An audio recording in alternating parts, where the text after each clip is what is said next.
যেই ব্যক্তি রাতের বেলা এই দোয়াটি 3 বার পরে ঘুমিয়ে যাবে, আল্লাহর নবী বিশ্বনবী সাল্লাল্লাহু আলাইহি ওয়াসাল্লাম বলেন, সকাল বেলা যখন আল্লাহ তাআলার বান্দা ফজরের নামাজের মাঝে যখন উঠবে, আল্লাহ নবী বলেন রাতের বেলা এশার নামাজ পড়ার পরে, খাবার খাওয়ার পরে আল্লাহর বান্দা যদি এই দোয়াটা 3 বার পড়তে পারে, তাহলে আল্লাহ পাক রব্বুল আলামিন সকাল বেলা ঘুম থেকে ওঠার আগে আগে আমার আল্লাহ তাকে নিষ্পাপ মাসুম বাচ্চার মতো আমার আল্লাহ পবিত্র বানায়া দেই।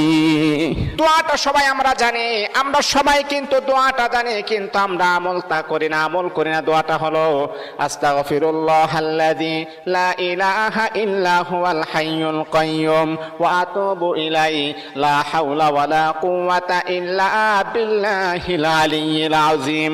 3 বার যদি আপনি পড়তে পারি, ইনশাআল্লাহ আল্লাহ পাক রব্বুল আলামিন আমার আপনার জীবনের সমস্ত গুনাহগুলোকে আমার আল্লাহ ক্ষমা করে দিবেন।